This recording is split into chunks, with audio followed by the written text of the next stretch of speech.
what you need to at home. Okay. Well, we're here with CryoVida, and we just want to thank you for coming by and checking out our video series on frequently asked questions. We want to just take a few minutes on our website here to address some of the questions that new customers regularly ask us, so that some of the people who are out there trying to decide if cryotherapy is right for them, maybe it'll make their decision a little bit easier. So our first question that we have here is one that every single new person who has come through our door, I think, has asked us. So it's a good question to start with. Can you guess, Samuel, what the first question is going to be? How cold is the cryotherapy chamber? Very good, man. So let's take a couple minutes here and answer that question. What do you think? Maybe 40? Okay, 40, yeah. How cold is cryo? I will show you how cold is cryo.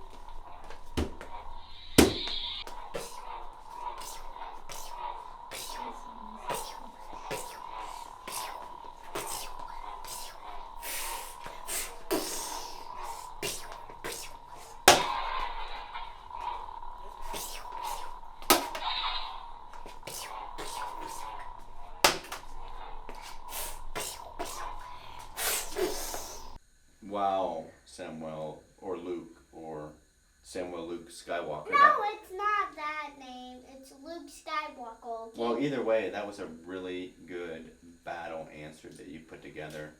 I think that's going to be really helpful. It's now a Lego battle, so it's actually going to be with these Legos. Okay, so what I'm going to do now is I'll elaborate a little bit more on how cold the chamber gets and kind of how we are measuring the temperature in different parts of the chamber. Okay, so the easy answer is that the cryo chamber is going to get down to negative 140 degrees, but it's a little bit more complicated than that because we're actually measuring the temperature in a couple of different places, and there's different ways that chamber's cooling throughout the session. So I want to bring you in here and show you quickly kind of what I mean. If you look down inside of here, you can see that there's a probe on the inside of the chamber, and that probe is actually measuring the temperature inside of here where the person is standing. So in this area is where you're going to get down to negative 140 degrees. But you can also see in one of the sessions that we're doing over here, there is actually a process temp and a chamber temperature.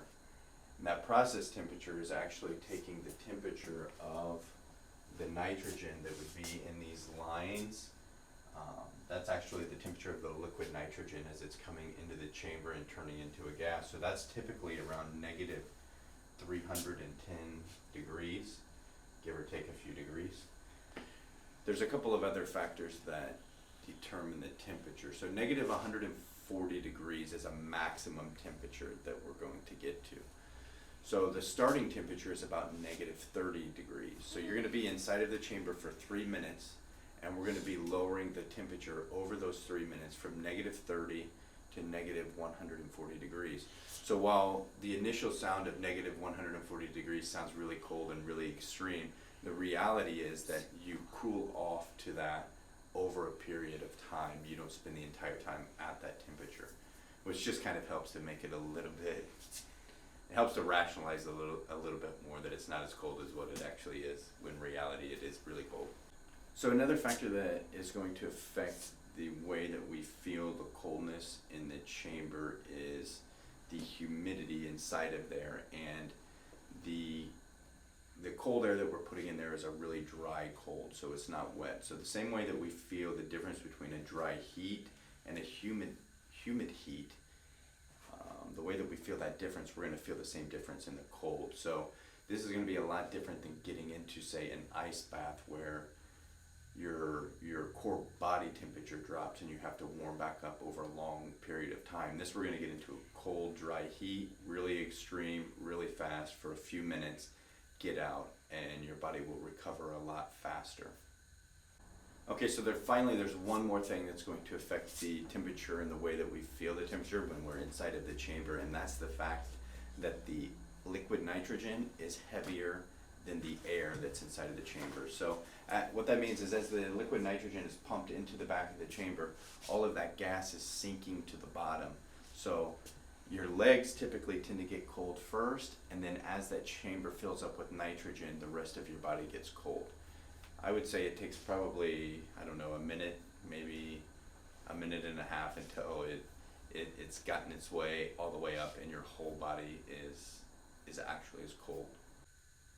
Alright, so I hope that was helpful. I think we did a pretty good job of answering the question. What do you think, Luke Samuel Skywalker? Yep. It was good? Yep. Okay. Alright guys, so thanks for stopping by to get some of your questions answered on our website.